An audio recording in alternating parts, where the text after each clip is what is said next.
ወልድኪ ነፍሳተ ሶባራየኪ በእሳተ ኩነኔ ዘሃሙ ማርያም ትብሊ በንቲ አዎሙ። ተደብቄም ሞቴን አላልፈውም፣ ተሸሽጌም ሞቴን አላልፈውም። አደባባይ በመውጣቴም ደግሞ አልሞትም። እግዚአብሔር ያችን ቀን ዕለት ከወሰናት አዎ ሁሉን ነገር እንሆናለን። በሌላ መልኩ ደግሞ ደግመን ደጋግመን የተናገርነው በክርስትና ሕይወት ውስጥ ሞት አስፈሪ አይደለም። አብሮን ያደገ አብሮን የሚኖር የተማርነው ትምህርታችን ነው። ገና ሀ ብለን ወደ ክርስትናው ሕይወት ውስጥ ስንገባ የሰማዕታትን መከራ ነው እያጠናን፣ የጻድቃንን መከራ ነው እያጠናን ያደግነው። ስለዚህ ሞታቸው ሕይወታቸው ርስታቸው መሆኑን ከምድራዊ ዓለም ሰማያዊውን ዓለም ለመውረስ በምድራዊ ዓለም የሚመጣውን መከራ ሁሉ ለመቀበል ውሳኔያቸውን ተምረናል። ስለዚህ እውነቱ ምንድን ነው ብለን የምንሰራው ነገር ስህተት የሌለበት ፍጹም ክርስትና መሆኑን ክርስትናውን ምክንያት አድርገን ሃይማኖትን ምክንያት አድርገን የተቀላቀለና የማይሆን የተደበላለቀ ፖለቲካዊ አስተሳሰብ እንዳያድርበት ለይቶ ለሃይማኖትና ለሃይማኖቱ ብቻ መስራትን ለማሳየት እንጥራለን፣ እግዚአብሔር እስከፈቀደ ድረስ። የቅዱስ ሲኖዶስ ምልዓተ ጉባኤ በዛሬው ዕለት ማለትም ግንቦት 15 አርብ 2017 ዓ.ም ባደረገው ስብሰባ የሚከተለውን ውሳኔ አስተላልፏል። በውሳኔውም ብፁዕ አቡነ ሳዊሮስን የመንበረ ፓትርያርክ ጠቅላይ ጽሕፈት ቤት ዋና ሥራ አስኪያጅ፣ ብፁዕ አቡነ ዲዮስቆሮስን የቅዱስ ሲኖዶስ ዋና ጸሐፊ አድርጎ መርጧል። የኖር ተወዳጆች ሙሉ መረጃውን በዝርዝር ቀርቧል። አብራችሁን ሁኑም። ብፁዕ አቡነ ዲዮስቆሮስን የቅዱስ ሲኖዶስ ዋና ጸሐፊም፣ ብፁዕ አቡነ ሳዊሮስን የመንበረ ፓትርያርክ ጠቅላይ ቤተ ክህነት ጽሕፈት ቤት ዋና ሥራ አስኪያጅ፣ ብፁዕ አቡነ ሪያቆስን የሃዲያ ሀገረ ስብከትን እንዲያዙም የአዲስ አበባ ሀገረ ስብከት ሊቀ ጳጳስ፣ ብፁዕ አቡነ ናትናኤል ዘኮሎራዶ የቅድስት ሀገር ኢየሩሳሌም ገዳማት ሊቀ ጳጳስ፣ ብፁዕ አቡነ ናትናኤልን ሚኒሶታን እንዲያዙም የኮሎራዶ ሀገረ ስብከት እንዲመሩም፣ ብፁዕ አቡነ ሄኖክ የደቡብ አፍሪካ ሀገረ ስብከት ሊቀ ጳጳስ፣ ብፁዕ አቡነ እምባቆምን የገዳማት መምሪያ ሊቀ ጳጳስ ሆነው እንዲመሩ፣ ብፁዕ አቡነ ሙሴ አውስትራሊያን እንዲያዙም የጊቢ ቅዱስ ገብርኤልና የባታ ለማርያም ገዳም ሊቀ ጳጳስ ሆነው እንዲመሩ ወስኗል። በብዙ ሲጠበቅ የነበረው የሲኖዶሱ የምልጫ ውሳኔም መጨረሻው በዚህ መልኩ ታውቋል። አስቀድሞ በርካቶች ሐሳባቸውን ሲሰነዝሩበት የነበረው የአቡነ ሳዊሮስ ጉዳይም በቅዱስ ሲኖዶስ ውሳኔ መሰረት የጠቅላይ ቤተ ክህነት ዋና ሥራ አስኪያጅም ሆነዋል። የተወደዳችሁ የኖር ተወዳጆች ከቅዱስ ሲኖዶስ የምርጫ ውሳኔ በፊትና በኋላ ስማቸው መነጋገሪያ የሆነው አባት አዲሱ የጠቅላይ ቤተ ክህነት ዋና ሥራ አስኪያጅ ከጥቂት ዓመታት በፊት የቅዱስ ሲኖዶስ ዋና ጸሐፊ ማለትም ከዚህ ቀደም የብፁዕ አቡነ ጴጥሮስ ያሁኑ ደግሞ የብፁዕ አቡነ ዲዮስቆሮስን ቦታ ላይ ተቀምጠው ቤተ ክርስቲያንን እንዳገለገሉ የቅዱስ ሲኖዶስ ዋና ጸሐፊ እንደነበሩ ምን ያሎቻችሁ ታውቁ ይሆን? ይህንን ትውስታ የጫርንባችሁ አንድ ማህበራዊ ሚዲያው ላይ ሲዘዋወር የተመለከትኩትን ብፁዕ አቡነ ሳዊሮስ በቅዱስ ሲኖዶስ ውሳኔ መሰረት የጠቅላይ ቤተ ክህነት ዋና ሥራ አስኪያጅ ሆነው ከመመረጣቸው ከቀናት በፊት የተጋራ ሐሳብ ላካፍላችሁም። የጽሑፉ ባለቤት ኤዶም ኃይሉ ትባላለች። ብፁዕ አቡነ ሳዊሮስ ሥራ አስኪያጅ ቢሆኑስ ስትል ደግሞ ሰፊ አትተዋን በጥያቄ ትጀምራለች። ብፁዕ አቡነ ሳዊሮስ ሥራ አስኪያጅ ሊሆኑ ነው የሚሉና መሆን የለባቸውም የሚሉ ሁለት ሐሳቦች ጫፍና ጫፍ እየተጓተቱም ማህበራዊ ሚዲያውን ሞልተውት አስተዋልኩም። የብፁዕ አቡነ ሳዊሮስ ሥራ አስኪያጅ መሆን በዚህ ልክ ለምን አጀንዳ ሊሆን ቻለ ወይም ደግሞ ለምን አጀንዳ እንዲሆን ተፈለገ ስትልም ትጠይቃለች። በነገራችን ላይ ብፁዕ አቡነ ሳዊሮስ የሁለት አህጉረ ስብከት ሊቀ ጳጳስ ናቸው። የደቡብ ምዕራብ ሸዋ ወሊሶ ሀገረ ስብከትና የሸገር ከተማ ሀገረ ስብከት በተጨማሪም የመስቀየ ሕዙናን መድኃኔዓለም ገዳም የበላይ ጠባቂ ሊቀ ጳጳስ ናቸው። የቅዱስ ሲኖዶስ አባልነታቸው እንደተጠበቀ ሆኖ ማለት ነው። ከሁለት ዓመት በፊት ተፈጥሮ ለነበረ መዋቅራዊ ክፍፍልና ህገወጥ ሹመት ብፁዕ አቡነ ሳዊሮስ ፊት አውራሪ የነበሩ መሆናቸውም እሙን ነው። ግን ደግሞ ብቻቸውን አልነበሩም። ከቅዱስ ሲኖዶስ አባላት ጀምሮ በየደረጃው ያሉ የቤተ ክርስቲያኑ የመዋቅር አካላት ተባብረዋቸው ስለነበረም ተጠያቂነቱ እንደየድርሻው ሁሉም ጋር ይኖራል። የቤተ ክርስቲያኒቱ ህጋዊ ክፍል ቅዱስ ሲኖዶስ ብፁዕ አቡነ ሳዊሮስንና ግብረ አበሮቻቸውን ቤተ ክርስቲያንን ሊጠቅም ይችላል ባለውና ቀኖናዊ ነው ብሎ በገለጸበት መንገድ ወደ መዋቅር መልሷቸውም እርቅም ተፈጽሟል። አሁን ወደ ኋላ መመለስም አይቻልም። አሁን ላይ ብፁዕ አቡነ ሳዊሮስ የቅዱስ ሲኖዶስ አካል ናቸው። ከአዲስ አበባ ቀጥሎ በትልቅነት ሁለተኛ የሆነው የሸገር ሀገረ ስብከት ሊቀ ጳጳስም ናቸው። ከሚሊዮን ያላነሰ ምዕመናንና እጅግ ብዙ ሀብት እንዲጠብቁ አደራ ተሰጥቷቸዋል። ይህንን ሀቅ መካድ አይቻልም ስትል ትናገራለች። ከዚህ ጀርባ ደግሞ ብዙ ፍላጎትና ተጽዕኖ ስለሚኖሩም ነገሩን በጥንቃቄ ማየትና መያዝም ነው ያለብንም። ስለ ብፁዕ አቡነ ሳዊሮስ ሐሳብ ስንሰጥና ስንቃወም እነዚህን ሁሉ ሁኔታዎች ታሳቢ ማድረግ እንዳለብን ይሰማኛል ስትል ሐሳቡን ትቀጥላለች።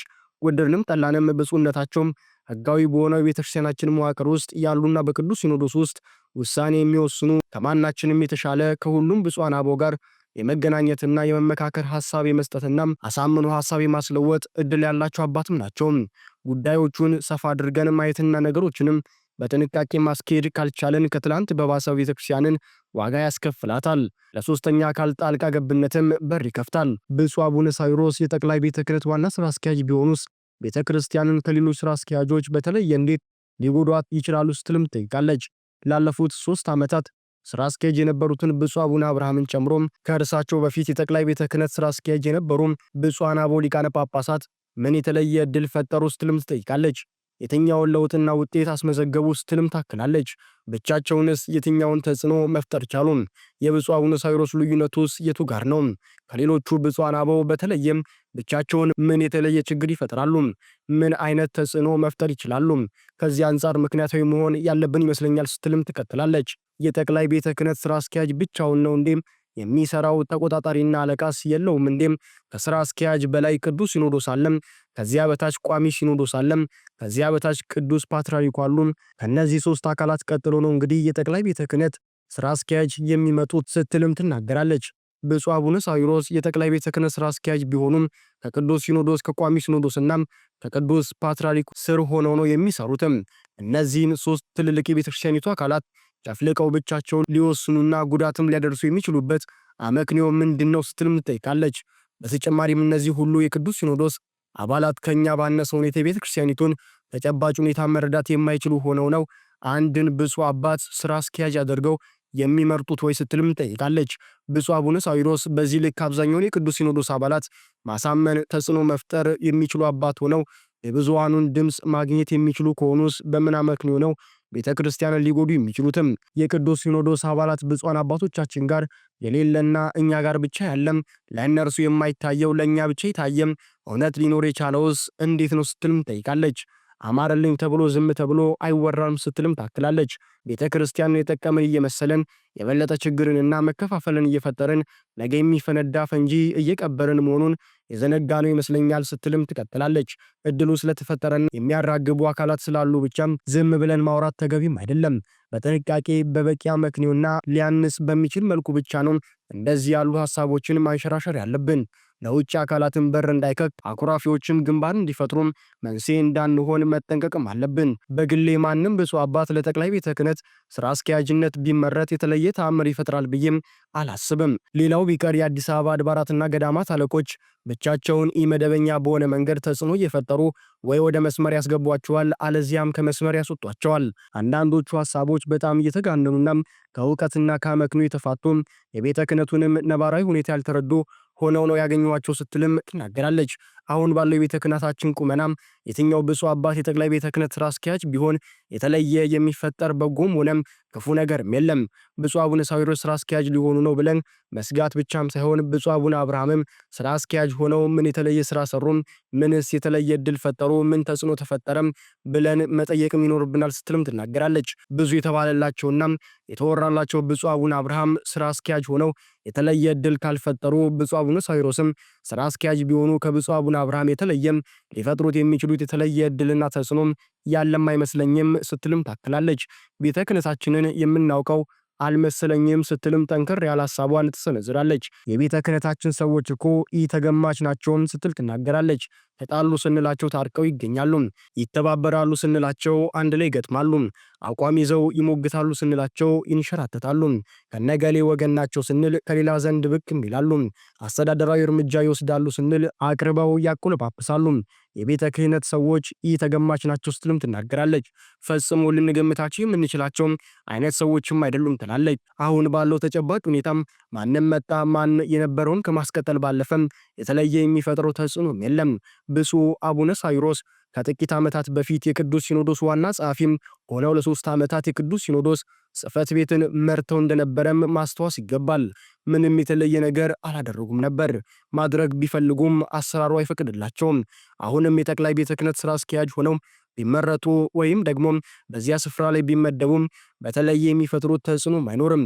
ቢፈልጉ እንኳን አሰራሩ አይፈቅድላቸውም። አንዳንዴ ዝም በማለትም የቤተክርስቲያናችንን መከራና ጠላቶችን መቀነስ እንደምንችል ማሰብ አለብን ስትል ሐሳቧን ትቋጫለች።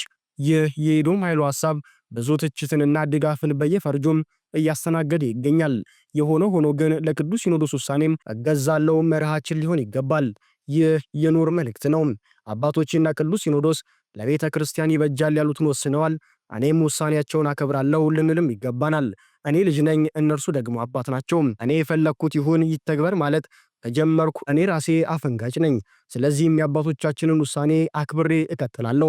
የቤተ ክርስቲያንንና የቅዱስ ሲኖዶስን ልዕልና አክብረን የምንታየው በእንደዚህ አይነት ወቅትም ነው። ከሁሉ በላይ ጌታ ለቤቱ ለአካሉ ያስባል። ለቤተ ክርስቲያን ውሳኔ እገዛለሁ። ሰበር ዜና! ብፁዕ አቡነ ሳዊሮስ የጠቅላይ ቤተ ክህነት ዋና ስራ አስኪያጅ ሆነው ተሾሙ።